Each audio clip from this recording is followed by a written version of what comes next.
our view is that the harnessing the power of the Somali business class would not only be good for the economy of the country, but would also be good for the politics of the country. I thank you.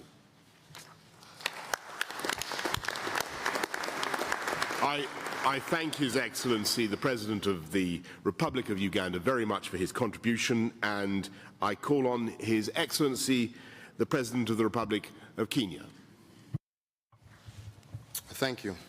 Excellencies, ladies and gentlemen, let me begin by expressing my gratitude to the Prime Minister for convening this London Somali Conference. This signifies the commitment of all of us here to support the people of Somalia in their protracted quest to realize their dream of a peaceful and prosperous country. 4 years ago, at another London conference on Somalia, we made a number of commitments, including to inject new momentum into the political process, to strengthen AMISOM, and help Somalia develop its own security forces, to help build stability at local level, and to step up action to tackle piracy and terrorism. We also agreed to help the transitional federal government of Somalia to improve on public financial management and enhance the capacity of the justice system. Today, we can say that the situation in Somalia has improved significantly.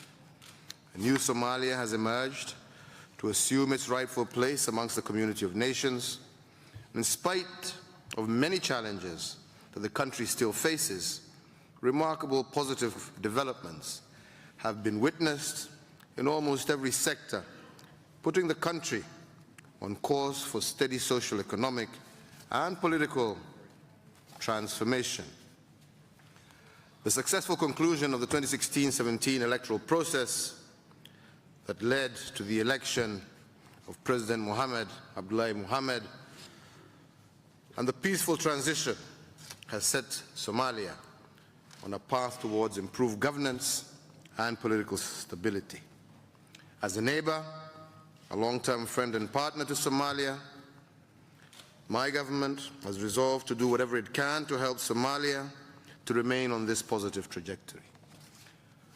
Indeed, it was my pleasure to host President Mohamed during his state visit to Kenya soon after his election, where we discussed and committed to working closely on a wide range of issues, including capacity building and border management. Notwithstanding the significant progress registered in various fronts, Somalia urgently needs enhanced support from the international community in order to meet its goal of securing peace and prosperity. And in this context, we call upon the international community to fully support the implementation of the Somali security architecture, including the African Union mission, AMISOM. Although AMISOM has made significant progress in degrading terrorist activities and stabilizing Somalia, there is still much to do before a planned AMISOM drawdown and transition to Somali security forces. I therefore call on this conference to endorse the call by the troop-contributing countries and the African Union for urgent measures to support and strengthen AMISOM, particularly in the following priority areas. First, the upsurge of AMISOM by another additional 4,000 troops to liberate areas still under the control of terrorists. Second, to facilitate the deployment of critical enablers and force multipliers, as well as the provision of predictable and sustainable funding, including from the United Nations assessed contributions. And to that end, I thank you, Mr. Secretary General, for your comments on this particular matter. Third, the provision of United Nations support to the Somali security forces in order to accelerate the AMISOM exit strategy. Fourth, support the implementation of the Somali National Development Plan to enable the people of Somalia, including refugees, to go back home and participate in the reconstruction of their country. Fifth, call on the conference to endorse and support the Nairobi Declaration and Plan of Action as agreed at a special summit of IGAD heads of state and government in March of this year. I am glad to note that this conference will in addition consider the issue of humanitarian assistance following prolonged drought that has affected the entire Horn of Africa region.